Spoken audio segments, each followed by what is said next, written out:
আমাদের প্রভু এক এক নবীর উম্মত, জীবন বিধান ঐশী কুরআন। আমাদের প্রভু এক এক নবীর উম্মত, জীবন বিধান ঐশী কুরআন। তবে কেন এক সম্মানিত ভাইয়েরা, আমি আপনাদের সম্মুখে কোরআন কারীমের গুরুত্বপূর্ণ একটি সূরা সূরা হুজরাতের একটি আয়াত তেলাওয়াত করেছি। সূরা হুজরাতের 7টি বিশেষ সামারি আপনাদের সামনে আমি তুলে ধরতে চাই। এই সূরার বিশেষ তাৎপর্য, এই সূরার যে বিশেষ বার্তা, আজ বাংলাদেশের যে সমাজ বাস্তবতা রয়েছে, সেই সমাজ বাস্তবতায় সূরাতুল হুজরাত প্রতিটি ঘরে ঘরে প্রত্যেক মুসলমানকে বারবার পাঠ করা, পুনর্পাঠ করা প্রয়োজন। আমার রব, আমার আল্লাহ যদি আমাকে শক্তি সামর্থ্য দিতেন, আমি আমার দেশের প্রত্যেক মুসলিম ভাইকে বোনকে হাত জোড় করে অনুরোধ করে অনুনয় বিনয় করে সূরাতুল হুজরাতের শুরু থেকে শেষ পর্যন্ত যে 18টি আয়াত রয়েছে, এই 18 আয়াতে ঐতিহাসিক যে 7টি বিশেষ বার্তা রয়েছে, সে বার্তাগুলো গ্রহণ করবার উদ্দেশ্যে বারবার অর্থ সহকারে সূরাতুল হুজরাত বুঝে বুঝে পড়া, এর তাফসীর দেখার, এর সামারিকে বারবার জানার জন্য আমি অনুরোধ করতাম। আল্লাহ তাআলা আমাদের সবাইকে সূরাতুল হুজরাত এর আলো দ্বারায় সবাইকে আলোকিত হওয়ার তৌফিক দান করুন। আমি যে সূরার সামারি আপনাদেরকে বলতে যাচ্ছি, যে সূরাকে সামনে রেখে আজকের এই ঐতিহাসিক মাহফিলে কোরআনে কারীমের দেওয়া 7টি বার্তা দিতে চাইছি, সেই সূরার নাম হলো সূরাতুল হুজরাত। এই সূরা কোরআনে কারীমের 26তম পারায় অবস্থিত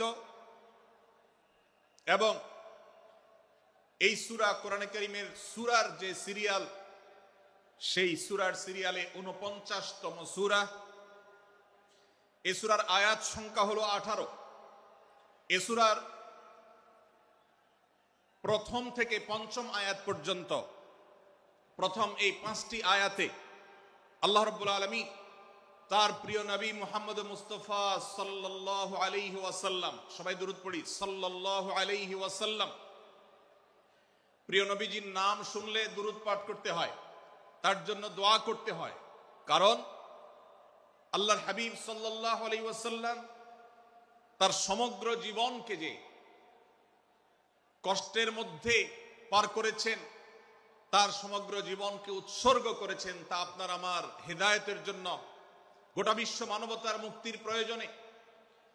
যিনি তার জীবনকে, যৌবনকে শেষ করে দিয়েছেন, তার সমগ্র জীবনে কখনো ভোগ উপভোগ এটিকে কখনো তিনি প্রশ্রয় দেননি, প্রাধান্য দেননি। দিনাতিপাত করেছেন অত্যন্ত কষ্টের সাথে, শত সহস্র বাধার সম্মুখীন হয়েছেন, শুধুমাত্র কিয়ামত পর্যন্ত আগত সকল মুসলিম নরনারীর কাছে যেন কোরআনের বার্তা পৌঁছে যায়, সবাই যেন হেদায়েত প্রাপ্ত হয়ে যায়, সবাই যেন মুক্তি প্রাপ্ত হয়ে যায়, সবাই যেন জান্নাতি হয়ে যায়, সবাই যেন জাহান্নাম থেকে মুক্তি লাভ করে, এই উদ্দেশ্যে তার সমগ্র জীবনকে তিনি উৎসর্গ করেছেন।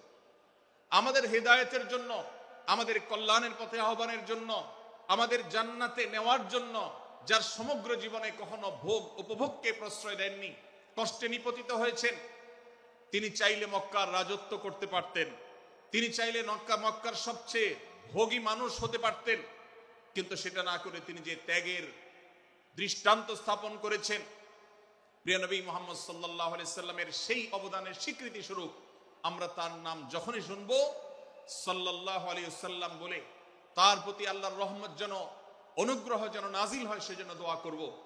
আল্লাহ তাআলা তার হাবিবকে রহমত এমনিতেই দান করবেন, আপনি আর আমি তার জন্য রহমতের দোয়া করার মধ্য দিয়ে আমরা সৌভাগ্যবান মানুষের কাতারে শামিল হতে পারবো। তো আমি যেটি বলছিলাম, সূরাতুল হুজুরাতের 1 থেকে 5 নম্বর আয়াত পর্যন্ত এই 5টি আয়াতে আল্লাহ রাব্বুল আলামিন প্রিয় নবী সাল্লাল্লাহু আলাইহি সাল্লামের সাথে আদব এবং শিষ্টাচারের শিক্ষা দিয়েছেন মানব জাতিকে। এবং আল্লাহ রাব্বুল আলামিন ঈমানদারদেরকে পরম মায়ার সাথে ডেকে ইয়া আইয়ুহাল্লাযীনা আমানু, হে ঈমানদারগণ, এই ডাকে আল্লাহ তাআলা ডেকে বলেছেন লা তুকাদ্দিমু বাইনা ইয়াদাইল্লাহি ওয়া রাসূলিহি, তোমরা আল্লাহ এবং তার রাসূলের সামনে আগ বেড়ে কোনো কথা বলবে না, আগ বেড়ে কোনো কাজ করবে না। একজন ঈমানদার, একজন মুসলমান, তার এই শিষ্টাচারের শিক্ষা তার জীবনে ধারণ করতে হবে। যখনই আল্লাহ কোনো কথা বলেছেন, আল্লাহ রাসূল সাল্লাল্লাহু আলাইহি সাল্লাম কোনো কথা বলেছেন, এটি নিশ্চিত হতে পারবো আমরা, তখন একজন ঈমানদার আর কখনো সেটার উপর কোনো কথা বলবে না, আগ বেড়ে কোনো কিছু করবে না, কোনো প্রকার সীমা লঙ্ঘন করবে না।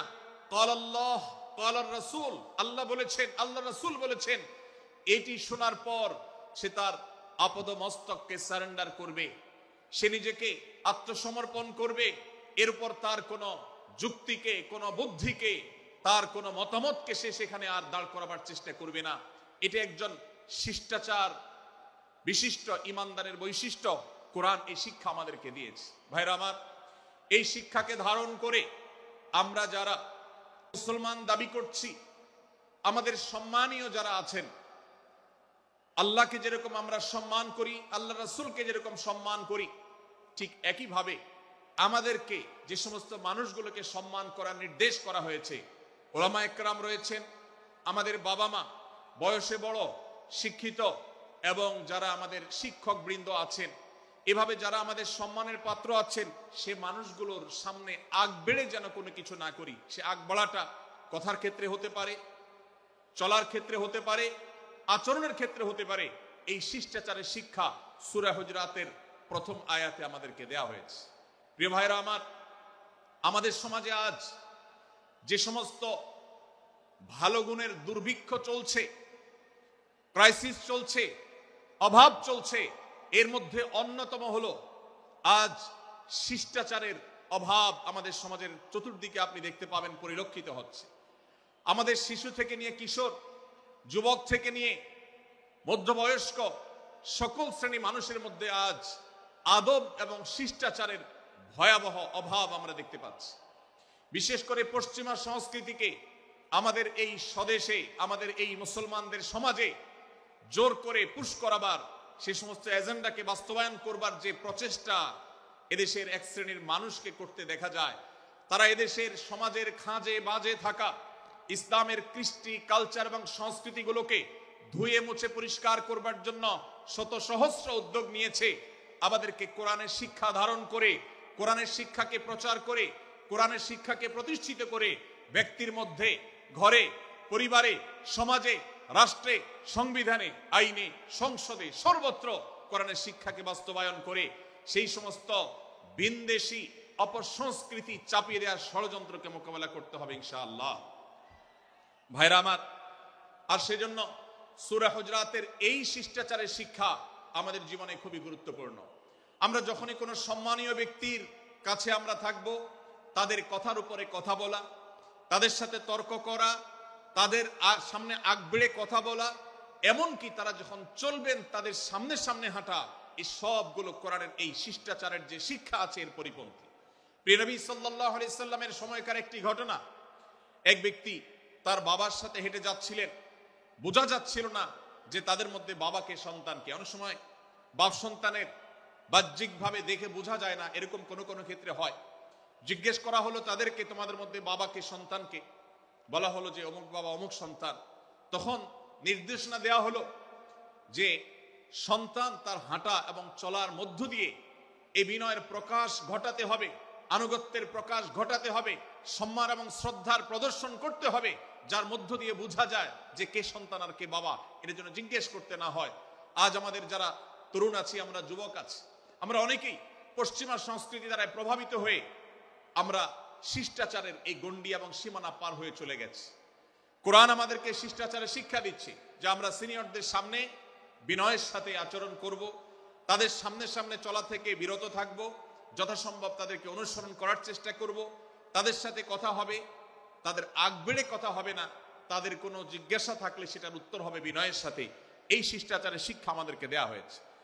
এবং একইভাবে সূরা হুজুরাতের প্রথম বার্তার মধ্যে নবী সাল্লাল্লাহু আলাইহি সাল্লামের সাথে আরেকটি শিষ্টাচার শেখানো হয়েছে, তা হলো আল্লাহ রাব্বুল আলামিন আমাদের কণ্ঠকে, আমাদের আওয়াজকে, আমাদের কথাকে নবী সাল্লাল্লাহু আলাইহি সাল্লামের কথার চাইতে যেন আগ বেড়ে না যায়, তার চাইতে যেন উঁচু কণ্ঠে আমরা কথা না বলি, তার চাইতে যেন উচ্চ স্বরে কথা না বলি, সেই শিক্ষা দিয়েছেন, সেই শিষ্টাচারের শিক্ষা আমাদেরকে দেওয়া হয়েছে। ভাইরা আমার, প্রিয় নবী সাল্লাল্লাহু আলাইহি সাল্লামের সাহাবীরা নবী সাল্লাল্লাহু আলাইহি সাল্লামের প্রতি আদব এবং শিষ্টাচার এত বেশি প্রদর্শন করতেন যে নবী করিম সাল্লাল্লাহু আলাইহি সাল্লামের প্রতি এই শিষ্টাচারের কথা যখন বলা হয়, সাহাবীরা অনেকে নবী করিম সাল্লাল্লাহু আলাইহি সাল্লামের সাথে কথা বলতে রীতিমতো ইতস্তত বোধ করছিলেন, যে কিভাবে কথা বলবো না জানে জোরে হয়ে যায়, এবং তাতে না জানে আমি বেয়াদবের কাতারে শামিল হয়ে যাই, শিষ্টাচার বহির্ভূত কাজ করে ফেলি। এবং আল্লাহ তাআলা যে সতর্কীকরণ করেছেন সূরা হুজুরাতের এই 1 থেকে 5 নম্বর আয়াতের মধ্যে, তার আওতায় আমি না জানে পড়ে যাই। তখন সাহাবা ইকরাম বিনয় এবং বিনম্রতা অবলম্বন করেছেন এবং তারা একরকম বিপাকে পড়ে গেছেন। এতটা তারা সভ্য ছিলেন, এতটা তারা নম্র ছিলেন, এতটা তারা বিনম্র আচরণ করতেন নবীজির সাথে। ভাইরা আমার, এই বিষয়টিও আমরা শুধুমাত্র আমাদের প্রিয় নবীজির জন্য নয়, এটি আমাদের মা বাবা, আমাদের সম্মানের পাত্র যারা আছেন, আমাদের বয়সে যারা সিনিয়র আছেন, তাদের সামনে কথা বলার সময় আমরা মেনটেন করে চলবো। অর্থাৎ আমরা উচ্চ কণ্ঠে তাদের সামনে কথা বলবো না। এই মাহফিলে এখনো শত শত হাজারো মানুষ হয়তো এমন আছেন যারা মায়ের সামনে, বাবার সামনে, বড় ভাইয়ের সামনে, শিক্ষকের সামনে, সিনিয়রদের সামনে, মুরব্বীদের সামনে, ওলামাদের সামনে উচ্চ কণ্ঠে কথা বলেন। প্রিয় ভাইরা আমার, আমরা মুসলমানদের সন্তান, আমরা মুহাম্মদ সাল্লাল্লাহু আলাইহি সাল্লামের উম্মত, আমরা আবু বকর, ওমর, ওসমান, আলী রাদিয়াল্লাহু আজমাইনের অনুসারী, আমরা কোরআনের অনুসারী। কোরআনের অনুসারী কখনো বেয়াদব হতে পারে? কোরআনের অনুসারী কখনো বেয়াদব হতে পারে?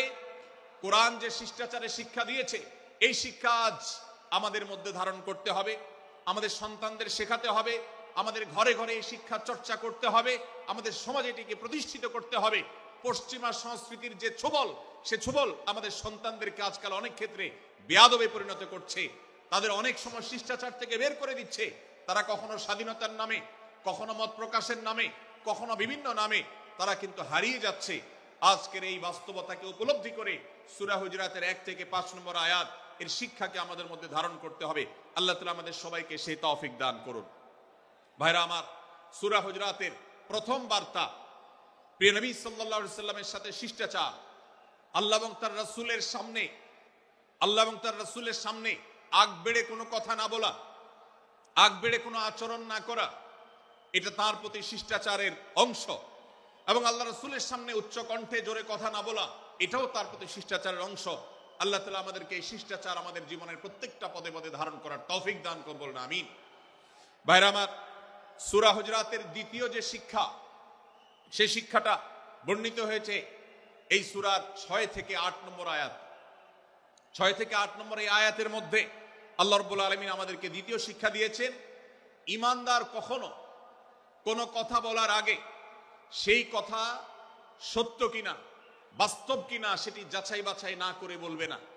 ঈমানদার কখনো গুজবে কান দিবে না। ঈমানদার কখনো শোনা কথার উপরে ভিত্তি করে কোনো সিদ্ধান্ত গ্রহণ করবে না। এই শিক্ষাটাও আজকের বাস্তবতার আলোকে আমাদের সমাজের জন্য অত্যন্ত গুরুত্বপূর্ণ এবং প্রয়োজনীয়। প্রিয় ভাইরা আমার, আমাদের চতুর্পাশে যদি আমরা তাকাই, আমরা দেখতে পাবো সোশ্যাল মিডিয়াতে, ফেসবুকে আজকাল কোনো তথ্য উপাত্ত পেলে সেটার পরখ করা ছাড়া, যাচাই বাছাই করা ছাড়া, সত্য অসত্য নিরূপণ করা ছাড়া আমরা অনেকে সেটার প্রচার প্রচারণায় নেমে যাই। আমরা অনেকে সেটার শেয়ার দেওয়া শুরু করে দিই। আমরা অনেকে এটার উপর ভিত্তি করে অনেককে নিন্দা মন্দ করা শুরু করে দেই। এমনকি আজ আমরা যেই জায়গায় দাঁড়িয়ে আছি, বাংলাদেশের যে সামাজিক বাস্তবতা, সেই বাস্তবতার আলোকে বলা যায় অনেক সময় অনেক ব্যক্তিকে সমাজে মিডিয়ার মাধ্যমে নানাভাবে হয়রানি করে তাকে খারাপ মানুষ হিসাবে, কালপ্রিট হিসাবে দেখানো হয়, অথচ তার দোষ, যে সমস্ত দোষের কথা তাকে বলা হয়, যে সমস্ত দোষে তাকে দোষী বানানো হয়, সে সমস্ত দোষ থেকে তিনি শত সহস্র গুণ পবিত্র এবং পরিচ্ছন্ন। ভাইরা আমার, আজকের এই বাস্তবতায় আমাদেরকে বিশেষ করে লক্ষ্য রাখতে হবে যে আমরা যেই কোনো মূল্যে, যেই কোনো ভাবে যেন কোনো প্রকার গুজবে কান না দেই। আমরা যেন গুজব থেকে বেঁচে থাকি। আল্লাহ তাআলা আমাদেরকে তৌফিক দান করুন। 6 থেকে 8 নম্বর আয়াত যদি আপনি পাঠ করেন সূরা হুজুরাতের, আপনি দেখতে পাবেন সেখানে আল্লাহ রাব্বুল আলামিন ঈমানদারদেরকে যেই কোনো সংবাদ, যে কোনো তথ্য, বিশেষ করে অনির্ভরযোগ্য সূত্র থেকে যখন পাবে, ফাসিক থেকে যখন শুনবে, যার ভিতরে আল্লাহর ভয় নাই সেরকম মানুষ থেকে যখন পাবে, সেই সংবাদ তথ্য উপাত্ত যাচাই করা ছাড়া সেই সংবাদ যেন বলে না বেড়ায়। আপনি শহরে যান কিংবা গ্রামে, শিক্ষিত দেখুন কিংবা অশিক্ষিত, সর্বশ্রেণীর মানুষের মধ্যে আজ এই ব্যাধি দেখতে পাবেন চরম আকার ধারণ করেছে। কারোর ব্যাপারে কোনো নেগেটিভ কথা শুনেছেন, কোনো মন্দ কথা শুনেছেন, সে কথার প্রচার প্রচারণা শুরু করে দেন।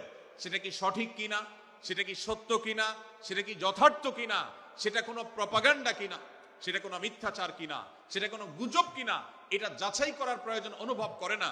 অথচ আমরা সেই মুহাম্মদ সাল্লাল্লাহু আলাইহি সাল্লামের উম্মত, যে মুহাম্মদ সাল্লাল্লাহু আলাইহি সাল্লাম আমাদেরকে সতর্ক করেছেন, কাফা বিল মারই কাযিবান আন ইউহাদ্দিসা বিকুল্লি মা সামিআ, কোন ব্যক্তি যা শুনে সেটাই যদি বলে বেড়ায়, তথ্য উপাত্ত যাচাই না করে, সেটাকে ভালো করে যাচাই বাছাই না করে, সেটাকে অনুসন্ধান না করে, সত্য সত্য নিরূপণ করবার চেষ্টা না করে, তাহলে সে মিথ্যাবাদী হওয়ার জন্য যথেষ্ট। এজন্য আজকের এই মাহফিল থেকে আমরা অঙ্গীকার করে যাব, আজকের এই মাহফিল থেকে আমরা নিয়ত করে যাব, এই মজলিসে বসে এই মুহূর্তে নিজে নিজে সংকল্প করব, আমার জীবনে সোশ্যাল মিডিয়া কিংবা ফেসবুকে, ইউটিউবে অথবা অফলাইনে আমার বাস্তব জীবনে আমি কখনো কোনো মানুষ সম্পর্কে যে কোনো তথ্য উপাত্ত পেয়ে ভুল কোনো ধারণা, মন্দ কোনো ধারণা কারো প্রতি পোষণ করব না। কোনো তথ্য উপাত্ত যদি পাই, কোনো সংবাদ যদি পাই অনির্ভরযোগ্য সূত্রে, তাহলে সেক্ষেত্রে সেটা যাচাই বাছাই করা ছাড়া আমি সেটাকে বিশ্বাস করতে যাব না। এটাই হলো আমাদের ঈমানের দাবি। ভাইরা আমার, একজন ঈমানদার এতটা সরল হবে না যে যা শুনবে সে সেটাকে বিশ্বাস করে বসবে। একজন ঈমানদার এতটা বাস্তবতা থেকে দূরে থাকবে না যে তিনি তার পাওয়া কোনো সংবাদকে অনুসন্ধান করবে না। আল্লাহ তাআলা আমাদের সবাইকে সূরা হুজুরাতের এই দ্বিতীয় শিক্ষাটাকে আমাদের জীবনে ভালো করে ধারণ করার তৌফিক দান করুন। আল্লাহ বলেছেন, ইয়া আইয়ুহাল্লাযীনা আমানু, হে ঈমানদারেরা, ইন জাআকুম ফাসিকুম বিনাবাইন ফাতাবায়ানু, তোমাদের কাছে কোনো ফাসিক, যার মধ্যে আল্লাহর ভয় নেই, এরকম কোন মানুষ যদি কোন সংবাদ উপস্থাপন করে, এমনকি গণমাধ্যমেও যদি কোনো সংবাদ প্রচারিত হয়, সংবাদদাতার মধ্যে যদি আল্লাহর ভয় না থাকে, সে যদি টাকার বিনিময়ে কারোর চরিত্র হনন করতে পারে, সে যদি অ্যাডভার্টাইজ পেয়ে কোনো কোম্পানির হয়ে দালালি করতে গিয়ে অন্য কারোর বিরুদ্ধে কোনো মিথ্যাচার করে, সে যদি বিদেশিদের এজেন্ডা বাস্তবায়ন করতে গিয়ে আলেম সমাজের চরিত্রকে কলঙ্কিত করে, কোনো ভালো মানুষকে দোষী হিসাবে সাব্যস্ত করে, তো আল্লাহ তাআলা আমাদেরকে সতর্ক করেছেন, ফাতাবায়ানু, সেই সংবাদ সত্য কিনা আমাদেরকে যাচাই করতে হবে। আন তুসিবু কওমান বিজাহালাহ ফাতুসবিহু আলা মা ফাআলতুম নাদিমিন, যদি আমরা যাচাই বাছাই না করে যা শুনি সেটাকে বিশ্বাস করতে থাকি, তাহলে আমরা এক সময় লজ্জিত হতে হবে, অনুতপ্ত হতে হবে আমাদের এই ভুল অবস্থানের কারণে। এজন্য ভাইরা, আজকের এই মাহফিল থেকে আমরা প্রতিশ্রুতি নিজের সঙ্গে নিজে দিয়ে যাব যে আমরা কখনো কোনো তথ্য উপাত্ত পেলে, কোনো সংবাদ পেলে, সেটাকে বিশেষ করে কারোর চরিত্র সম্পর্কিত যদি হয়, কারোর সম্পর্কে নেগেটিভ যদি হয়, তাহলে সেটাকে বিশ্বাস করবার আগে ভালো করে অনুসন্ধান করব। যতক্ষণ আমি নিশ্চিত না হব ততক্ষণ পর্যন্ত সেটার প্রচার করব না। আল্লাহ তাআলা আমাদের সবাইকে কোরআনের এই শিক্ষাটাও আমাদের জীবনে ধারণ করবার তৌফিক দান করুন। ভাইরা আমার, তৃতীয় যে শিক্ষা সূরা হুজুরাতের, সেটি হলো আল্লাহ রাব্বুল আলামিন সূরা হুজুরাতের 9 এবং 10 নম্বর আয়াতে ঈমানদারদের মধ্যে যদি কখনো মতভিন্নতা, মতপার্থক্য, যে এটা যদি মারামারিতে পরিণত হয়, ঈমানদারদের মধ্যে যদি কখনো দুই পক্ষ গন্ডগোল এবং ফাসাদের মধ্যে লিপ্ত হয়ে যাওয়ার মতো দৃশ্যের অবতারণা হয়, তাহলে আমরা যেন আমাদের মুসলমান ভাইদের ঘর পোড়ার মধ্যে আলু পোড়া দিতে না যাই। আমরা যেন আমাদের মুসলমান ভাইদের মধ্যকার বিভেদকে আরো বৃদ্ধি করতে সহায়তা না করি। আমরা যেন মীমাংসার পথ অবলম্বন করি। আমরা যেন তাদের মধ্যকার সম্পর্কের যে অবনতি হয়েছে সেটাকে দূর করবার চেষ্টা করি। আল্লাহ রাব্বুল আলামিন এই নির্দেশ দিতে গিয়ে বলেছেন, ওয়া ইন তাইফাতানি মিনাল মুমিনিনা ইকতাতালু, যদি ঈমানদারদের দুটি দল, দুটি গ্রুপ নিজেদের মধ্যে মারামারিতে লিপ্ত হয়ে যায়, ফাসলিহু বাইনাহুমা, তাহলে তোমরা সেই বিবাদমান দুটি দলকে মীমাংসা করবার চেষ্টা করবে। আজ আমাদের মধ্যে এরকম বহু বিষয়কে কেন্দ্র করে মুসলমানদের মধ্যে অনেক সময় মুখোমুখি অবস্থান আমরা দেখতে পাই, যা দুর্ভাগ্যজনক, যা হওয়ার কথা ছিল না। এমনকি জাগতিক বিষয়ে যেমন হয়, ধর্মের নামে, ইসলামের নামে আজ আমরা হাজার হাজার টুকরা হয়েছি। আজ গোটা বিশ্বে আমাদের মুসলমানদের যে অবস্থান দুর্বল হয়েছে, এর অন্যতম প্রধান কারণ হলো আমাদের অনৈক্য। আমরা যদি আজ আহলে কিবলা, আহলে সুন্নাহ ওয়াল জামাআতের অনুসারীরা নানান মত এবং পথের অনুসারী হওয়া সত্ত্বেও, নানান থট এবং পন্থার অনুসারী হওয়া সত্ত্বেও, আমরা যদি মৌলিক বিষয়গুলোর উপর সবাই ঐক্যবদ্ধ থাকতাম, আমরা যদি আল্লাহ তাআলার দেওয়া ইত্তিহাদ মাল ইখতিলাফ, বৈচিত্র্যময় ঐক্য, বিভিন্ন বিষয়ে মতভিন্ন থাকা সত্ত্বেও মৌলিক বিষয়ে ঐক্যমতে আমরা যদি থাকতে পারতাম, আমাদের মধ্যে যদি মুসলিম ভ্রাতৃত্ববোধ থাকতো, আমাদের মধ্যে যদি বলয় ভিত্তিক যে দেয়াল আর প্রাচীরগুলো আছে সেগুলো যদি না থাকতো, তাহলে আজ বাংলাদেশের বাস্তবতা হলো, বাংলাদেশে আল্লাহর কোরআন, আল্লাহ রাসূল সাল্লাল্লাহু আলাইহি ওয়াসাল্লামের হাদিসের আলোকে বাংলাদেশ আজ অটোমেটিক পরিচালিত হতো, ঠিক কিনা বলেন?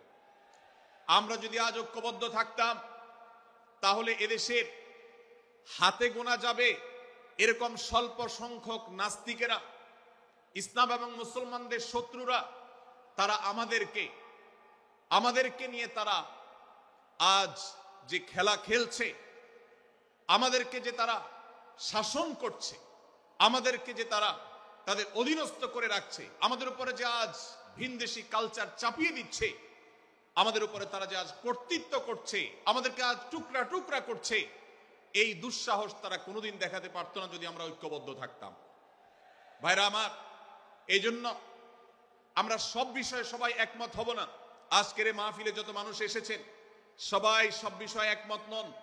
এমনকি আজকের এই মাহফিল কর্তৃপক্ষ যে আয়োজন করছেন 3 দিন ব্যাপী, এই মাহফিলে আপনারা দেখেছেন এখানে কওমি এবং আলিয়া উভয় জায়গা থেকে বক্তা নির্বাচন করা হয়েছে, অসাধারণ সমন্বয় করা হয়েছে। এটি একটি ঐক্যের বার্তা।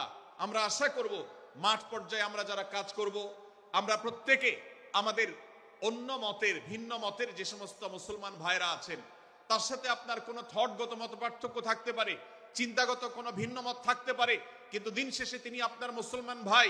তার আল্লাহ আর আপনার আল্লাহ এক, তার রাসূল এবং আপনার রাসূল এক, তার কিবলা এবং আপনার কিবলা এক, তার কোরআন আর আপনার কোরআন এক, তার নামাজ আর আপনার নামাজ এক, তার রোজা আর আপনার রোজা এক, তার যাকাত এবং আপনার যাকাত এক, তার সাথে আপনার মোটা এবং মৌলিক বিষয়ে কোনো মত পার্থক্য নাই।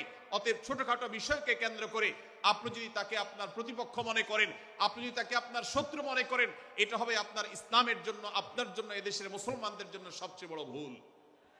ভাইরা আমার,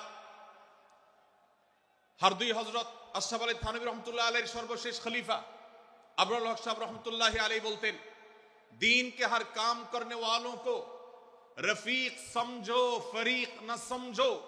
যারাই আল্লাহর দ্বীনকে বুলন্দ করবার জন্য, যারাই আল্লাহর দ্বীনকে সেবা দেওয়ার জন্য, খেদমত করার জন্য কাজ করছে, তার পদ্ধতি তোমার থেকে ভিন্নতর হতে পারে। তাকে তুমি তোমার বন্ধু মনে করো, সহযাত্রী মনে করো, পথযাত্রী মনে করো, সহযোদ্ধা মনে করো, তোমার প্রতিপক্ষ মনে করবে না। প্রিয় ভাইরা আমার, আজ বাংলাদেশে ইসলাম যতটা পিছিয়ে আছে তার প্রধান কারণ হলো আমাদের অনৈক্য। আজ আমরা যদি আমাদের মধ্যকার যে সমস্ত দেয়াল এবং প্রাচীরগুলো, অদৃশ্য প্রাচীরগুলো উঠে আছে, যেগুলো আমাদের মুসলিম ভ্রাতৃত্বকে ভেঙে খান খান করে দিয়েছে, টুকরো টুকরো করে দিয়েছে, যদি আজ আমরা সে সমস্ত অদৃশ্য প্রাচীরগুলো দূরে সরাতে পারতাম, আমার ভিন্ন মতের ভাইকে যদি আমার ভাই মনে করতে পারতাম, তার যদি আমি কল্যাণকামী হতে পারতাম, আল্লাহর কোরআনের ঘোষণা অনুযায়ী এই মুসলমানদের ঐক্যবদ্ধ শক্তিকে দমাবার শক্তি পৃথিবীর কারোর নাই, কারোর নাই, কারোর নাই। আজ আমার ভাইয়েরা ফিলিস্তিনে মার খাচ্ছে, যদি আজ গোটা বিশ্বের মুসলমানরা আমরা ফিলিস্তিনে মুসলমানদের উদ্ধারের ব্যাপারে ঐক্যবদ্ধ থাকতাম, ফিলিস্তিনে মুসলমানের দিকে চোখ তুলে তাকাবার শক্তি বিশ্বের কোনো কাফেরদের থাকতো না। আজ যদি আমরা আমাদের মুসলমান নির্যাতিত ভাইদের ব্যাপারে সারা বিশ্বের মুসলমানরা ঐক্যবদ্ধ অবস্থান গ্রহণ করতে পারতাম, মুসলমানের দিকে চোখ তুলে তাকাবার শক্তি বিশ্বের কোনো কারোর থাকতো না। ভাইরা আমার, গোটা বিশ্বে ঐক্য প্রতিষ্ঠা করা আপনার আমার মতো সাধারণ মানুষের দ্বারা হয়তো সম্ভবপর হবে না, কিন্তু আমরা যারা মাঠ পর্যায়ে কাজ করছি, আমি আপনাদেরকে করজোড় করে অনুরোধ করতে চাই। আমি জানি আপনার এলাকাতে, আপনার মহল্লাতে আপনার সাথে অন্য মুসলমান ভাইদের অনেক ক্ষেত্রে মতভিন্নতা আছে। সেটা রাজনৈতিক দৃষ্টিভঙ্গির ক্ষেত্রে হতে পারে, সেটা ধর্মীয় থট এবং মানহাজ মাযহাব মাসলাকগতভাবে হতে পারে, সেটা অন্য কোনো ইস্যু ভিত্তিক মত পার্থক্য হতে পারে। আল্লাহর জন্য, আল্লাহর ওয়াস্তে, আল্লাহর ওই আয়াতকে মেনে আমল করার চেষ্টা করি আমরা। আল্লাহ বলেছেন, ওয়া'তাসিমু বিহাবলিল্লাহি জামিআন ওয়া লা তাফাররাকু, তোমরা আল্লাহর রশিকে সবাই ঐক্যবদ্ধভাবে আঁকড়ে করে ধরো, ঐক্যবদ্ধভাবে আল্লাহর রশিকে আঁকড়ে ধরো, তোমরা পরস্পর বিচ্ছিন্ন হয়ে যেও না।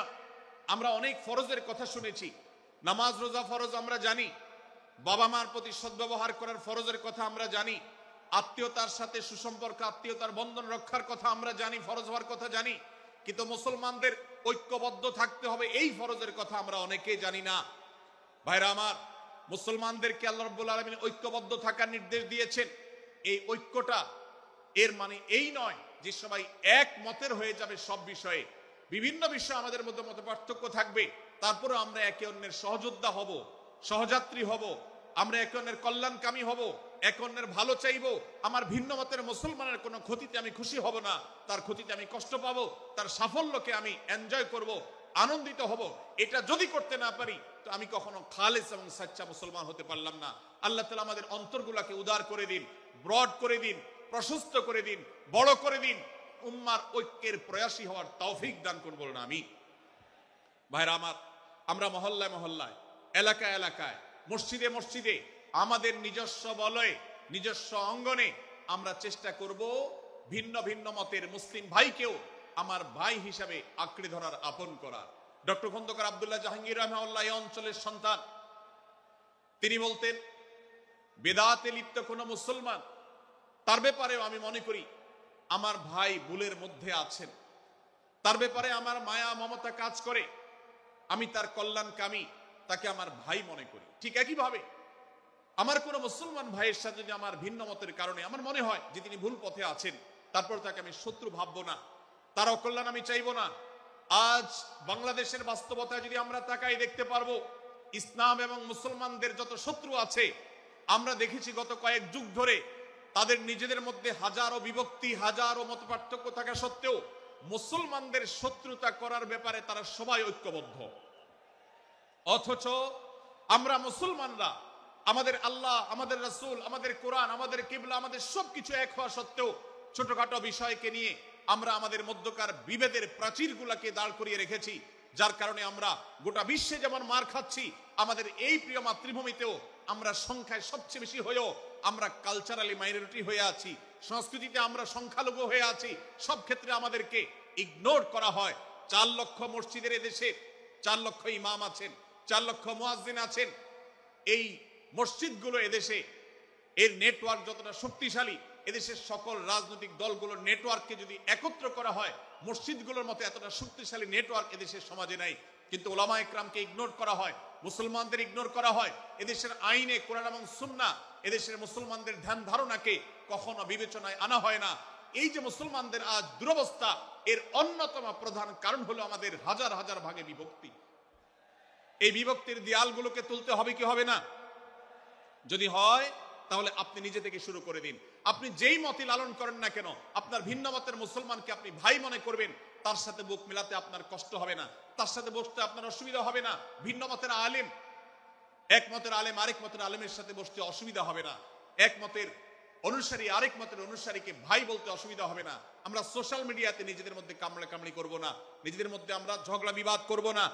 এবং যদি কেউ বিবাদে লিপ্ত হয়, সূরা হুজরাতের 9 এবং 10 নম্বর আয়াতের শিক্ষা বলছে, মুসলমানদের মধ্যে দুটি দল যদি মারামারিতে লিপ্ত হয়, তুমি সেখানে গিয়ে খোঁচাখুচি করে মারামারি বাড়ানোর তো প্রশ্নই ওঠে না। বরং আল্লাহ বলছেন যে ফাসলিহু বাইনাহুমা, তাদের উভয়ের মধ্যে মীমাংসা করবার জন্য তুমি উদ্যোক্তা হও, তুমি উদ্যোগী হও। ভাইরা আমার, আমরা অনেকেই হয়তো জেনে থাকবো মিথ্যা এটা আল্লাহর জমিনের সবচেয়ে বড় জঘন্য অপরাধগুলোর মধ্যে থেকে একটি।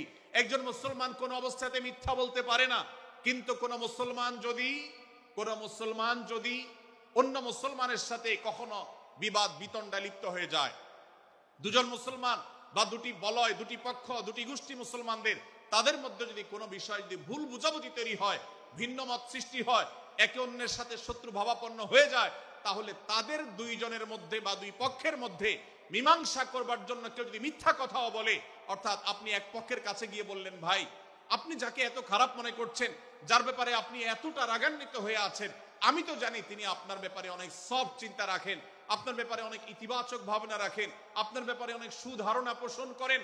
আপনি যদি একজন মুসলমানের কাছে গিয়ে, এক পক্ষের কাছে গিয়ে যদি এই কথাটা বলেন, বাস্তবে তিনি যদি এটা নাও বলেন, তারপরেও আপনি যদি এই মিথ্যা কথা বলেন, এই মিথ্যা এটা শুধু জায়েজ নয়, বরং এই মিথ্যাটা এর মাধ্যমে আপনি যে তাদের পরস্পরের সম্পর্ককে ভালো করার চেষ্টা করেছেন, এর মাধ্যমে আপনি আল্লাহর কাছে নেকি এবং সওয়াব পাবেন ইনশাআল্লাহ। ভাইরা আমার, তাহলে দুজন মুসলমান, দুটি পক্ষ, দুটি দল, দুটি বলয়, দুটি গোষ্ঠী যদি কখনো ভিন্ন মত তাদের মধ্যে তৈরি হয়, সেটা যদি মারামারিতে গিয়ে পৌঁছায়, সেটা যদি বিবাদ বিতণ্ডা পর্যন্ত গিয়ে পৌঁছায়, আমাদের কাজ হবে মধ্যে থেকে সেটাকে মীমাংসার মাধ্যমে দূরত্বকে কমানো। আমরা কখনো দূরত্ব বাড়াবো না, পারলে দূরত্ব কমাবো। ডক্টর খন্দকার আব্দুল্লাহ জাহাঙ্গীর রহমতুল্লাহ একটা কথা বলতেন, মুসলমানদের বাড়িতে যে আগুন লেগেছে, বিভেদের আগুন, মতবিরোধের আগুন, মত পার্থক্য, এটা মতবিরোধে যে পৌঁছে গেছে, এ আগুন আমার নাই, এত পাওয়ার নাই যে বহুদা বিভক্ত মুসলমানদেরকে আমি ঐক্যবদ্ধ করে ফেলবো, এত শক্তি আমার হাতে নেই। কিন্তু একটা শক্তি আমার কাছে আছে ভাই, সেটা হলো যে বিবাদমান মুসলমানদের মধ্যে বিবাদ যেন আর না বাড়ে, বিবাদের যে আগুন লেগেছে সে আগুনে যেন আর ঘি ঢালা না হয়, কেরোসিন ঢালা না হয়, সেজন্য আমি ভূমিকা রাখতে পারি। আমি আপনাদেরকে বিনয়ের সাথে অনুরোধ করতে চাই, যত বিষয় নিয়ে আমাদের মুসলমানদের পরস্পরের মত পার্থক্য আছে, হতে পারে সেটা মাসআলা নিয়ে, হতে পারে সেটা রাজনৈতিক অবস্থানকে কেন্দ্র করে, হতে পারে অন্য কোনো বিষয়কে কেন্দ্র করে, আল্লাহর ওয়াস্তে আপনি বিভেদ মিটাতে পারেন আর না পারেন, বিভেদ যেন না বাড়ে সেজন্য আপনি অবস্থান গ্রহণ করবেন, বিভেদ বাড়ার ক্ষেত্রে কোনো ভূমিকা পালন করবেন না, এবং সব সময় উম্মার ঐক্য প্রয়াস চাইবেন, প্রয়াস চালাবেন, উম্মার ঐক্য চেষ্টা করবেন। আল্লাহর কাছে আপনি যে দোয়াগুলো করেন, এর মধ্যে একটা দোয়া যেন এটাও থাকে, হে আল্লাহ, আমরা বহুদা বিভক্ত হয়ে গেছি, আমরা টুকরা টুকরা হয়ে গেছি, যার কারণে তোমার ভাষ্য অনুযায়ী ফাতাফশালু ওয়া তাযহাবা রিহুকুম, আজ আমাদের শক্তি শেষ হয়ে গেছে, আমরা দুর্বল হয়ে গেছি। আজ বাংলাদেশের বাস্তবতা যদি আমরা বলি, যে দেশের 90-95 ভাগ মানুষ মুসলমান, সে দেশে আজ হাতে গোনা কিছু নাস্তিক, কিছু ইসলাম বিদ্বেষী, মুসলমান বিদ্বেষীরা, তারা আমাদেরকে আজ উঠা বসা করায়, তারা আমাদের আইন নির্ধারণ করে, তারা আমাদের শাসক নির্ধারণ করে, তারা আমাদের সব বিষয়গুলোকে নির্ধারণ করে দেয়। আমাদের সন্তানরা পাঠ্যপুস্তকে কি পড়বে সেটাও ইসলাম বিদ্বেষীরাই ঠিক করে দেয়। ভাইরা আমার, এই অবস্থার যদি পরিবর্তন চাই, তাহলে আমাদের মধ্যকার দূরত্বগুলো কমাতে হবে। এজন্য আপনার দোয়ার মধ্যে আল্লাহর কাছে নিবেদন করুন, আল্লাহ আপনি আমাদের মধ্যকার বিভেদগুলো কমিয়ে দিন, আল্লাহ আমাদের ওলামাদেরকে ঐক্যবদ্ধ করে দিন, আল্লাহ আমাদেরকে ইত্তেহাদ মাল ইখতিলাফ, বৈচিত্র্যময় ঐক্য, মতভিন্ন থাকা সত্ত্বেও মৌলিক বিষয় ঐক্যবদ্ধ হওয়ার তৌফিক দান করুন। সীসাঢালা প্রাচীরের মতো আমাদেরকে কাঁধে কাঁধ মিলিয়ে আল্লাহ এবং তার রাসূল সাল্লাল্লাহু আলাইহি সাল্লামের আদেশ নিষেধকে ব্যক্তি, সমাজ, পরিবার, রাষ্ট্রে সর্বত্র বাস্তবায়নের জন্য কাজ করার তৌফিক দান করুন। আমরা আমাদের দোয়ার মধ্যে মুসলমানদের ঐক্যের জন্য দোয়া করব তো ইনশাআল্লাহ, আল্লাহ তাআলা আমাদেরকে সেই তৌফিক দান করুন। ভাইরা আমার, তাহলে সূরা হুজুরাতের তৃতীয় শিক্ষা বলছিলাম, 9 থেকে 10 নম্বর আয়াতে আল্লাহ রাব্বুল আলামিন মুসলমানদের মধ্যে যদি কখনো বিবাদ বিতণ্ডা, মারামারি, হানাহানি সৃষ্টি হয়, তাহলে সেটিকে মীমাংসা করবার কথা বলেছেন। অতএব যদি কোনো স্বামী স্ত্রীর মধ্যেও কখনো মনোমালিন্য তৈরি হয়, আপনার যদি সেখানে ভূমিকা রাখবার সুযোগ থাকে, আপনি চেষ্টা করবেন উভয়ের মধ্যে দূরত্বটা কমাবার জন্য। আমরা অনেকে আজকাল নামাজ কালাম পড়ি, রোজা রাখি, দাড়ি রাখি, অনেক ভালো ভালো কথা বলি, অথচ দুজনের মধ্যে গন্ডগোল লাগলে আমরা সেখানে এক পক্ষ হয়ে আরেক পক্ষকে আমরা খেপিয়ে তুলি। পারলে অনেকে চগলখড়ি করেন, প্রত্যেক পক্ষের কাছে গিয়ে অপর পক্ষের ব্যাপারে মিথ্যা কথা বলে তাদের মধ্যে ভেজালকে আরো বাড়িয়ে দেন। এই জন্য নবী সাল্লাল্লাহু আলাইহি ওয়াসাল্লামের ঐতিহাসিক হাদিস রয়েছে, লা ইয়াদখুলুল জান্নাতা নাম্মাম, যে ব্যক্তি চগলখড়ি করে, দুজনের মধ্যকার গন্ডগোল ফাসাদ বৃদ্ধিতে যে ব্যক্তি ভূমিকা রাখে, ভেজাল লাগায়, এই চগলখোর কখনো জান্নাতে যাবে না। আমাদের অনেকেরই এই দুঃস্বভাব আছে, এই খারাপ চরিত্র আছে। সূরা হুজুরাত এই জন্য আমাদের আজকের যে সমাজ বাস্তবতা আছে, আমাদের যে ব্যাধি আছে ব্যক্তিগত পর্যায়ে, আমাদের পরিবারের সমাজের সর্বত্র যে ব্যাধিগুলো ছেয়ে গেছে, সূরা হুজুরাতের প্রতিটি আয়াত যেন সেই ব্যাধির সবচেয়ে বড় মহৌষধ, সেজন্য সবচেয়ে বড় প্রতিষেধক, সেজন্য সবচেয়ে বড় সমাধান। এই জন্য আমি বলেছি শুরুতে, আমার যদি আল্লাহ শক্তি সামর্থ্য দিতেন, প্রত্যেক মুসলমানের হাতে পায়ে ধরে সূরা হুজুরাতের 18টি আয়াত, প্রত্যেকটি আয়াত আমি আমার মুসলমান ভাইদেরকে বলতাম, বারবার পড়ুন, বারবার পাঠ করুন, বোঝার চেষ্টা করুন, জীবনকে পরিবর্তন করুন। এদেশে নামাজি মুসলমান আপনি কম বেশি পাবেন, এদেশে রোজাদার মুসলমান কম বেশি পাবেন, এদেশে হজ আদায়কারী মুসলমান কম বেশি পাবেন, এদেশে তাসবিহরত মুসলমান কম বেশি পাবেন, কিন্তু এদেশে আচার আচরণ, কাজ কারবার, আখলাক এবং বান্দার হক এবং অধিকার, অন্যের অধিকার সংশ্লিষ্ট বিষয়ে সচেতন মুসলমান আপনি খুব বেশি পাবেন না। আর এই জন্যই আমাদের জান্নাতের পথে অনেক বড় অন্তরায় হয়ে আছে। আজ আমাদের চরিত্রগুলো নষ্ট হয়ে গেছে। আমরা নামে মুসলমান, আমরা চগলখড়ি করি, আমরা নামে মুসলমান, দুজনের মধ্যে গন্ডগোল সৃষ্টি করে দেই। গন্ডগোল আগে থেকে সৃষ্টি থাকলে সেটাকে বাড়াবার চেষ্টা করি। আমরা নামে মুসলমান, আমাদের শিষ্টাচার নাই, আদব নাই, লেহাজ নাই। এই জন্য সূরা হুজুরাতের প্রতিটি আয়াত আমাদেরকে শিক্ষা দেয়। আল্লাহ তাআলা আমাদের সকলকে এই শিক্ষাগুলো আজকের এই মাহফিল থেকে আমাদের বুকের ভেতরে পরম যত্ন সহকারে নিয়ে যাওয়ার এবং আমাদের জীবনকে পরিবর্তন করার তৌফিক দান করুন। ভাইরা আমার, তৃতীয় এই শিক্ষাটি শেষ করে আমি বলতে চাচ্ছি, চতুর্থ আয়াতে আল্লাহ রাব্বুল আলামিন আমাদেরকে বলেছেন, আমরা যেন কেউ কাউকে নিয়ে বিদ্রূপ না করি, ব্যঙ্গ না করি, কেউ কাউকে যেন বাজে নামে না ডাকি, কেউ যেন কাউকে খোঁচাখুচি না করি, কেউ যেন কারোর নাম বিকৃত করে তাকে না ডাকি। ভাইরা আমার, এই আয়াতটি আমি শুরুতে তেলাওয়াত করেছি। আল্লাহ বলেছেন, ইয়া আইয়ুহাল্লাযীনা আমানু লা ইয়াসখার কওমুম মিন কওমিন আসা আন ইয়াকুনু খায়রাম মিনহুম। হে ঈমানদারেরা, হে মুসলমানেরা, তোমাদের কেউ যেন অন্য কারোর নাম ধরে অন্য কাউকে ব্যঙ্গ বিদ্রূপ ঠাট্টা না করে। আমরা একে অন্যকে নিয়ে ঠাট্টা করি কি করি না? বিদ্রূপ করার রোগ আমাদের মধ্যে আছে না নাই?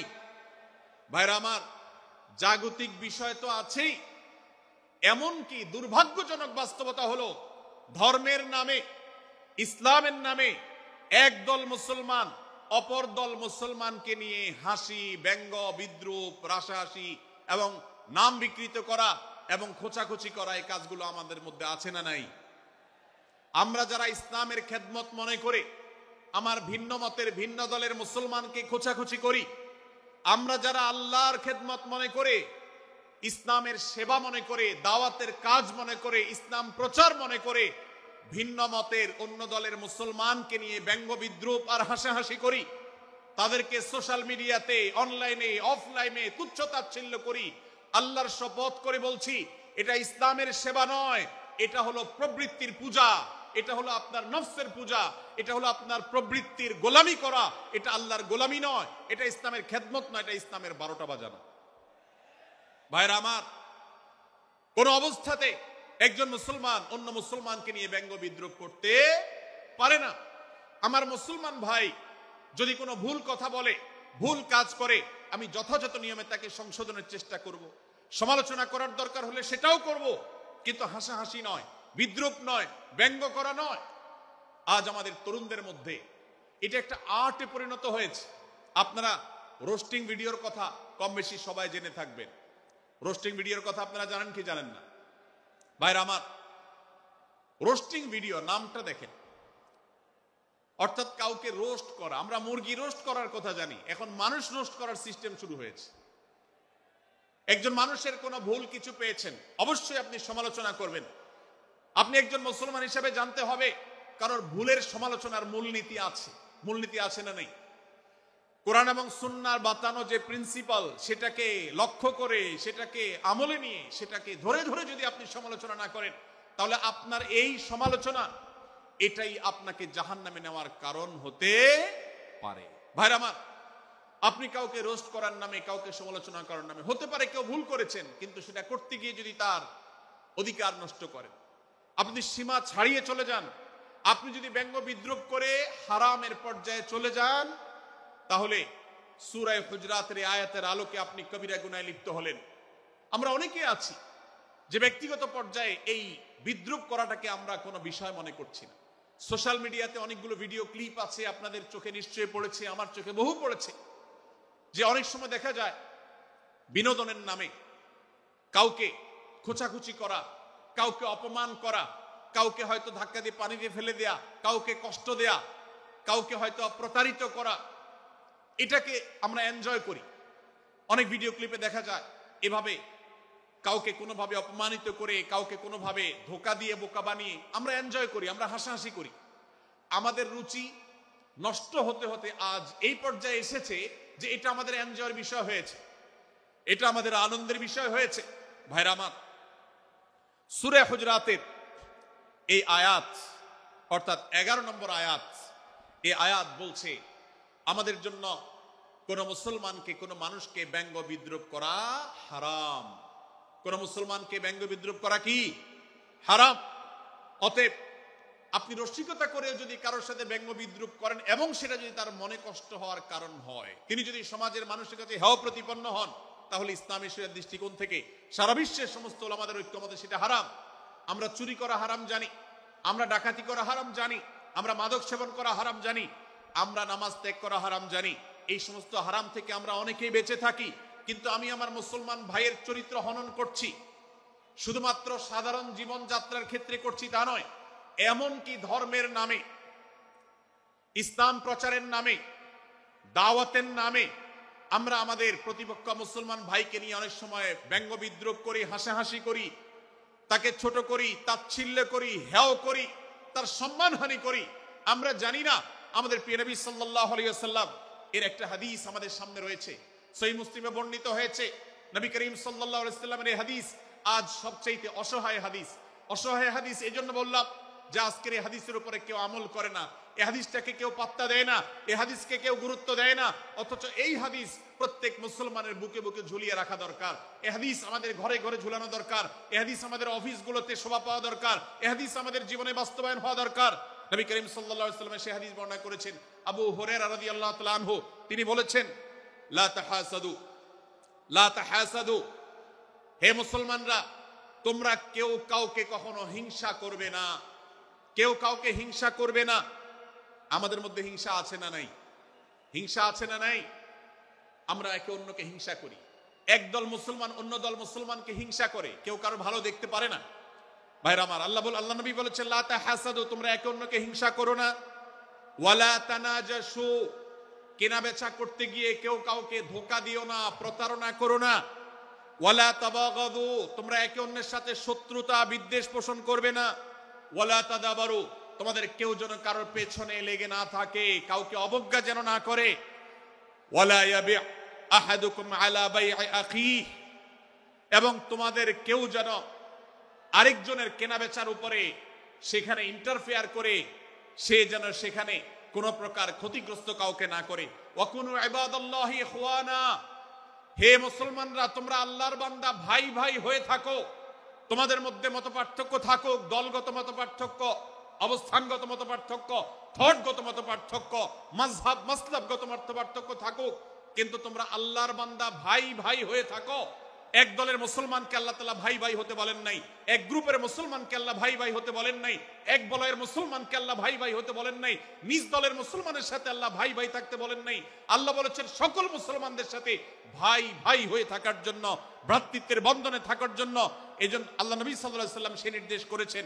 আল্লাহ নবী সাল্লাল্লাহু আলাইহি ওয়াসাল্লাম আরো বলেছেন, আল মুসলিমু আখুল মুসলিম, মুসলমান মুসলমানের ভাই, লা ইয়াজলিমুহু ওয়ালা ইয়াখযুলুহু, কোন মুসলমান কোন মুসলমানকে জুলুম করতে পারে না, তার আইল ঠেলতে পারে না, তার জমি দখল করতে পারে না, তার অধিকার নষ্ট করতে পারে না, তাকে কথা দিয়ে অত্যাচার করতে পারে না। ওয়ালা ইয়াখযুলুহু, তাকে অপমানিত করতে পারে না, লাঞ্ছিত করতে পারে না। ওয়ালা ইয়াকযিবুহু, তার সাথে মিথ্যা বলতে পারে না। ওয়ালা ইয়াহকিরুহু, তাকে তাচ্ছিল্য করতে পারে না। আত্তাকওয়া হাহুনা, আত্তাকওয়া হাহুনা, আত্তাকওয়া হাহুনা। নবীজি তিনবার নিজের বুকের দিকে তাকিয়ে দেখিয়েছেন, তাকওয়া এখানে, তাকওয়া এখানে, তাকওয়া এখানে। আমাদের অন্তরকে ভালো করতে হবে, সমস্ত মুসলমানদের জন্য উদার হতে হবে, কলিজাকে বড় করতে হবে, মনটাকে ব্রড করতে হবে, প্রশস্ত করতে হবে, অন্য মুসলমানকে ভাই মনে করতে হবে। কোন ভিন্ন মতের মুসলমানের সাথে শত্রুতা পোষণ করা যাবে না। ভাইরা আমার, অতএব এই হাদিসকে সামনে রেখে এই হাদিসের শেষ অংশে নবী সাল্লাল্লাহু আলাইহি ওয়াসাল্লাম বলেছেন, আল মুসলিমু কুল্লুল মুসলিমি আলাল মুসলিমি হারামুন দমুহু ওয়া মালুহু ওয়া ইরদুহু। এক মুসলমানের জন্য অন্য মুসলমানের তিনটি জিনিসকে আল্লাহ তাআলা হারাম করে দিয়েছেন। কোন মুসলমানের রক্ত এটা প্রবাহিত করা, কাউকে হত্যা করা যেরকম হারাম, কোন মুসলমানের সম্পদ অন্যায়ভাবে আপনি ভোগ করবেন, দখল করবেন, মেরে দিবেন, এটা হারাম। ঠিক একইভাবে কোন মুসলমানের সম্মান নষ্ট করবেন, ইজ্জত নষ্ট করবেন, সম্ভ্রম নষ্ট করবেন, অপমান করবেন, এটাকে আল্লাহ তাআলা হারাম করেছেন। আল্লাহ তাআলা আমাদের সবাইকে অন্য মুসলমানদের ব্যাপারে এরকম দায়িত্বশীল ভূমিকা রাখার তৌফিক দান করুন, বলুন আমিন। ভাইরা আমার, সূরা হুজরাতের 4 নম্বর আয়াতের শিক্ষাকে ধারণ করে আমরা কারোর প্রতি ব্যঙ্গাত্মক আচরণ করব না। অনেক মুসলমান আছেন অন্য মুসলমানদের নাম ধরে ধরে বিদ্রুপ ব্যঙ্গ করেন, নাম বিকৃত করেন। অনেক সময় আমরা রসিকতা করেও আমাদের অনেকের নাম বিকৃত করি। আল্লাহ সুবহানাহু ওয়া তাআলা এটাকে হারাম করেছেন। এমনকি নবী সাল্লাল্লাহু আলাইহি ওয়াসাল্লাম বলেছেন, লা তাকুল লিকাসিরিন ইয়া কাসিরু, কোন খাটো বা বেটে মানুষকে হে বেটে, হে খাটো এরকম বলে ডেকো না। নবী সাল্লাল্লাহু আলাইহি ওয়াসাল্লাম বলেছেন, এভাবে ডাকলে তিনি অপমানিত হন। আল্লাহ তাকে এভাবে সৃষ্টি করেছেন। আমরা অনেক সময় দেখা যায় একে অন্যকে খোঁচা মারতে গিয়ে তার গায়ের রং কালো হলে, তিনি দেখতে আকারে ছোট হলে তাকে আমরা ব্যঙ্গ করি, বিদ্রুপ করি, তাকে আমরা তাচ্ছিল্য করি, তাকে আমরা অপমান করি, তাকে আমরা অপদস্থ করি। ভাইরা আমার, এটা আমাদের জন্য হারাম। আমি আবারও বলছি, চুরি হারাম আমরা জানি, ডাকাতি হারাম আমরা জানি, আমরা অন্যান্য হারামের কথা জানি, কিন্তু এই যে এক মুসলমান অন্য মুসলমানের অধিকার নষ্ট করা হারাম, এটা আমরা জানি না। এক মুসলমান অন্য মুসলমানের নাম বিকৃত করা হারাম, এটা আমরা জানি না। এই ব্যাপারেও আমরা দেখেছি যে আমরা যারা ইসলামের দাওয়াতের কথা বলি, কোরআন হাদিসের কথা বলি, তারাও দেখা যায় সোশ্যাল মিডিয়াতে, ফেসবুকে একদল মুসলমান অন্য দলের মুসলমানদেরকে নানা বাজে উক্তি দিয়ে ডাকাডাকি করে, বিকৃত নামে ডাকে, বিকৃত উপাধি দেয়, খারাপ কথা বলে, অমুকের দালাল তমুকের দালাল ইত্যাদি ধারণা করে কথা বলে। এই কাজগুলো হারাম, এগুলো আমরা কখনো করব না। 5 নম্বর যে শিক্ষা আছে সূরা হুজুরাতে, সেটা হলো 12 নম্বর আয়াতে আল্লাহ রাব্বুল আলামিন এখানে কুধারণা করাকে হারাম করেছেন, মন্দ ধারণা করতে আল্লাহ তাআলা নিষেধ করেছেন, এবং গীবত করতে, পেছনে লাগতে নিষেধ করেছেন। ভাইরা আমার, এই একটি আয়াত অর্থাৎ সূরা হুজুরাতের 12 নম্বর আয়াত, এই আয়াতটির শিক্ষা ধারণ করে যদি আমরা আমাদেরকে শুধরাতে পারি, সংশোধন করতে পারি, তাহলে ইসলামের মেইন যে কাজগুলো আছে, ঈমানকে বিশুদ্ধ করা এবং শিরক মুক্ত ঈমান আনা, 5 ওয়াক্ত নামাজ পড়ার পর, বান্দার হক আদায়ের পর, এই আয়াতটির পর আমল করলে আপনার জান্নাতে যাওয়ার সবচেয়ে বড় বাধা দূর হয়ে যাবে ইনশাআল্লাহ। ভাইরা আমার, যে আয়াতে আল্লাহ তাআলা আমাদেরকে কারো প্রতি মন্দ ধারণা করতে নিষেধ করেছেন, গীবত করতে নিষেধ করেছেন, কারো পেছনে লাগালাই করতে নিষেধ করেছেন, সেই আয়াতে আল্লাহ রাব্বুল আলামিন বলেছেন, ইয়া আইয়ুহাল্লাযীনা আমানু ইজতানিবু কাসীরাম মিনায-যন্ন, হে ঈমানদারেরা, হে মুসলমানরা, তোমরা কারোর প্রতি ধারণা, মন্দ ধারণা তোমরা করো না, এটা থেকে বিরত থাকো। অনেক ধারণা অর্থাৎ মন্দ ধারণা, এটা গুনাহ, এটা থেকে বিরত থাকো। ইন্না বা'দায-যন্নি ইসম, কারণ কিছু কিছু ধারণা অর্থাৎ যেগুলো মানুষের সম্পর্কে কোনো তথ্য উপাত্ত ছাড়া নিছক ধারণা প্রসূত মন্দ ধারণা করা হয়, সেগুলো গুনাহের কারণ, সেগুলো অপরাধের কারণ, সেগুলো কবিরা গুনাহ, সেগুলো পাপাচার, সেগুলো আল্লাহর অসন্তুষ্টির কারণ, সেগুলো আল্লাহর অবাধ্যতার কারণ। এজন্য ভাই, কারোর প্রতি মন্দ ধারণা করা যাবে না। এক্ষেত্রে আমি জানি আমাদের ব্যক্তিগত পর্যায়ে কারোর ব্যাপারে কোনো কিছু কথা উঠেছে অথবা সামান্য একটা সন্দেহ তৈরি হয়েছে, আমরা তার চরিত্র নিয়ে টানাটানি করি। আমরা জানি না একজন মুসলমানের চরিত্রের মূল্য কত বড়। আমার কাছে সুস্পষ্ট প্রমাণ আসার আগ পর্যন্ত কোনো মুসলমানের চরিত্র নিয়ে আমার ব্লেম করবার কোনো অধিকার আমার নাই। এই জন্য একজন মুসলমান কখনো কারো প্রতি কুধারণা করবে না, মন্দ ধারণা পোষণ করবে না, খারাপ ধারণা পোষণ করবে না। আল্লাহ তাআলা আমাদেরকে এবং মুসলমানের সম্পর্কে খারাপ ধারণা করা থেকে বেঁচে থাকার তৌফিক দান করুন। সূরা হুজুরাতের 12 নম্বর আয়াতে আল্লাহ রাব্বুল আলামিন আমাদেরকে সূরা হুজুরাতের 5ম শিক্ষা দিয়েছেন। মুসলমানদের জন্য যা গুরুত্বপূর্ণ তা হলো আমরা কারোর প্রতি মন্দ ধারণা করব না।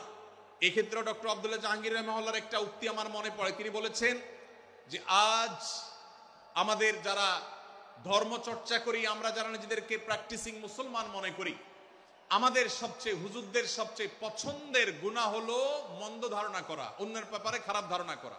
অমুক অমুকের দালাল, তমুক তমুকের দালাল, কোনো তথ্য উপাত্ত ভিত্তি প্রমাণ ছাড়া নিছক ধারণার উপর ভিত্তি করে অন্য মুসলমান ভাইকে আমি এরকম নানা তকমা দিয়ে আমরা কবিরা গুনাহে লিপ্ত হচ্ছি। আমরা এই বদ ধারণা করা, মন্দ ধারণা করা যে কবিরা গুনাহ অনেকে জানি না। অনেকে অনেকের পেছনে লাগছি, অনেকে অনেকের ওয়াজ শুনছি দোষ বাইর করার জন্য, স্ট্যাটাস পড়ছি ভুল বাইর করার জন্য। এই যে মানুষের পেছনে লাগা, এটা আল্লাহ তাআলা নিষেধ করেছেন, ওয়ালা তাজাসসু, তোমরা কেউ কারোর ছিদ্র অন্বেষণ করার, দোষ আবিষ্কার করার চেষ্টা করবে না। এবং ওয়ালা ইয়াগতাব বা'দুকুম বা'দা, কেউ কারোর গীবত শিকায়েত করবে না।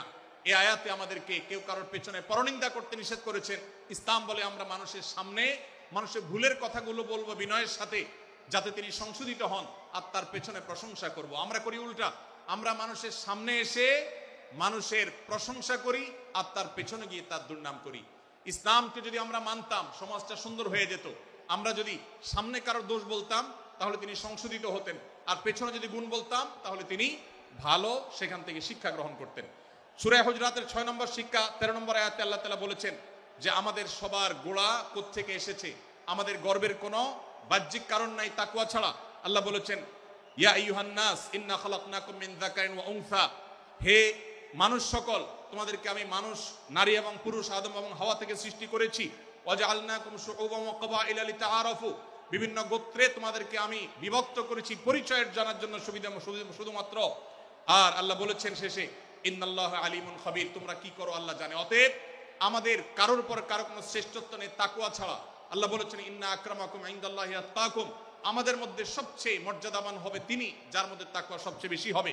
আমাদের কোনো বংশগত গৌরব, কোনো অঞ্চলগত গৌরব, অন্য কোনো গৌরব আমাদের থাকবে না, শুধু তাকওয়ার গৌরব আমাদের থাকতে পারে। সেটাও গর্ব, নিষিদ্ধ গর্ব বা অহংকারের মতো নয়, বরং সেটা আমাদের বিনয়ের জায়গা। সর্বশেষ 7 নম্বর যে শিক্ষা সূরা হুজরাতের রয়েছে সেটা 14 এবং 14 থেকে 18 নম্বর আয়াতে আল্লাহ তাআলা ঈমান এবং ইসলামের চিহ্ন উল্লেখ করেছেন। যে 6টা শিক্ষা উল্লেখ করা হয়েছে, এর আলোকে মুসলমানকে মুনাফিককে সেটা নিরূপণ হবে। এই জন্য আল্লাহ তাআলা শেষে এটি উল্লেখ করেছেন। এই 7টি শিক্ষাকে ধারণ করে আমরা আমাদেরকে ভালো মুসলমান হিসেবে গড়ে তোলার চেষ্টা করব, আমাদের জীবনকে সাজাবার চেষ্টা করব।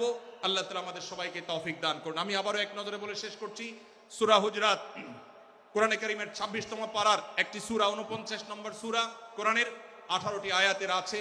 প্রথম থেকে 5 নম্বর আয়াত পর্যন্ত আল্লাহ রাসূলের সাথে আদব লেহাজ বজায় রাখা, শিষ্টাচার মেনটেন করা এবং সম্মানীয় ব্যক্তিদের সাথেও এখান থেকে আমরা শিক্ষা নিয়ে আদব লেহাজ বজায় রাখা, তাদের সামনে আগ বেড়ে কথা না বলা, আগ বেড়ে কাজ না করা, উচ্চকণ্ঠে কথা না বলাই শিক্ষা আল্লাহ দিয়েছেন। দ্বিতীয়ত, আমাদেরকে কোনো সংবাদ, বিশেষ করে অনির্ভরযোগ্য তথ্যের সংবাদ শুনে আমাদেরকে কারোর ব্যাপারে ধারণা করার আগে আল্লাহ তাআলা আমাদেরকে যাচাই করার শিক্ষা দিয়েছেন। আমরা যেন গুজবে, আমরা যেন ধারণা প্রসূত কোনো তথ্যে আমরা যেন কান না দেই, সেই শিক্ষা আল্লাহ আমাদেরকে দিয়েছেন। এটি 6 থেকে 8 নম্বর আয়াতে, 9 থেকে 10 নম্বর আয়াতে আল্লাহ তাআলা মুসলমানদের দুই গ্রুপের মধ্যে গন্ডগোল দেখা দিলে মীমাংসা করতে বলেছেন। এবং 4 নম্বর শিক্ষা 11 নম্বর আয়াতে বিদ্রুপ করতে নিষেধ করেছেন আল্লাহ তাআলা, কারণ নাম ধরে ব্যঙ্গ করাকে হারাম করা হয়েছে। এবং 5 নম্বর শিক্ষা 12 নম্বর আয়াতে আল্লাহ তাআলা দিয়েছেন, কারোর প্রতি মন্দ ধারণা করা যাবে না, কারোর পেছনে লাগা যাবে না, এবং কারোর মন্দ নামে কাউকে ডাকা যাবে না, কারোর সমালোচনা তার পেছনে করা যাবে না, এগুলোকে হারাম করা হয়েছে। 6 নম্বর শিক্ষা 13 নম্বর আয়াতে আল্লাহ বলেছেন, আমাদের সবার মধ্যে কারোর কোনো শ্রেষ্ঠত্ব নাই তাকওয়া ছাড়া। যার তাকওয়া যত বেশি, আল্লাহ ভীতি যত বেশি, তিনি আল্লাহর কাছে তত শ্রেষ্ঠ এবং সেরা।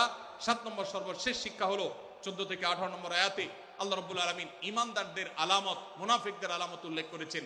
সেখান থেকে শিক্ষা নিয়ে আমরা আমাদের ঈমানকে পরখ করার চেষ্টা করব, আমাদের আমলকে পরখ করার চেষ্টা করব। আল্লাহ তাআলা আমাদেরকে সূরা হুজরাতের আলোকে আমাদের জীবনকে গঠন করার তৌফিক দান করুন, বলুন আমিন। আল্লাহ তাআলা আমাদের সবাইকে আজকের এই তাফসীর কোরআন মাহফিল থেকে সূরা হুজরাতের এই 7টি শিক্ষাকে ধারণ করে ভালো মুসলমান, যে মুসলমান সম্পর্কে নবীজি বলেছেন আল মুসলিমু আখুল মুসলিম, মুসলমান মুসলমানের ভাই। যে হাদিসে নবীজি বলেছেন যে আল মুসলিমু মান সালিম আল মুসলিমুনা মিন লিসানি ওয়া ইয়াদি, মুসলমান সে যার হাত আর মুখ দ্বারা অন্য কোন মুসলমান কষ্ট পায় না, নিরাপদে থাকে। আমরা আমাদের সমাজকে শান্তিপূর্ণ সুশৃঙ্খল রাখতে হলে আমাদেরকে মুসলমান হতে হবে, ভালো মানুষ হতে হবে। আমাদের হাত মুখ দ্বারা কেউ কষ্ট পাবে না, কারোর হক নষ্ট করব না, কারোর অধিকার নষ্ট করব না, কারোর কষ্টের কারণ হবে না, কাউকে আঘাত করব না, কাউকে গালি দিব না, কারোর কোনো প্রকার অধিকার খর্ব করব না, জুলুম করব না। আল্লাহ তাআলা আমাদের সবাইকে কোরআন এবং হাদিস যে মুসলিমের চিত্র অঙ্কন করেছে, কোরআন এবং হাদিসে মুসলিমের যে রূপরেখা বর্ণনা করেছে, কোরআন এবং হাদিসে যে আদর্শ মুসলমানের চিত্র উপস্থাপন করেছে, আল্লাহ আমাকে, আপনাকে, আমাদের সবাইকে সেই মুসলমান হওয়ার তৌফিক দান করুন, বলুন আমিন। ভাইরা আমার, আমরা মুসলমানরা যদি কোরআন হাদিসের আলোকের সে আদর্শ মুসলমান হতে পারি, বিশ্বের মানচিত্র পরিবর্তন হতে সময় লাগবে না, বাংলাদেশের পরিস্থিতি পরিবর্তন হতে সময় লাগবে না। তবে সবকিছুর আগে আমাদেরকে বদলাতে হবে, আমাদেরকে মুসলমান হতে হবে, কোরআন এবং হাদিসের বাস্তব অনুসারী হতে হবে। প্রকৃত কোরআন হাদিসের অনুসারী হতে পারলেই ইনশাআল্লাহ ইসলামের জয় হবে। কোরআন হাদিসের বিজয় হবে, মুসলমানদের বিজয় হবে, মুসলমানদের দুর্দিনের পরিবর্তন আসবে। আমরা বিশ্ববাসীকে দেখাতে পারবো আমরা সবচেয়ে আদর্শবাদী, আমরা বিশ্বের মানবতার সবচেয়ে বড় আমরা অনুসারী এবং মানবতাকে সবচেয়ে বেশি প্রতিষ্ঠাকারী। আল্লাহ তাআলা আমাদের সবাইকে বিশ্ব মানবতাকে, আমাদের ইসলামের সৌন্দর্যকে আমাদের ব্যক্তি জীবনে চর্চা করার মধ্য দিয়ে, পরিবার এবং সমাজের চর্চা করার মধ্য দিয়ে ইসলামের সৌন্দর্যকে আল্লাহ তাআলা তুলে ধরার তৌফিক দান করুন।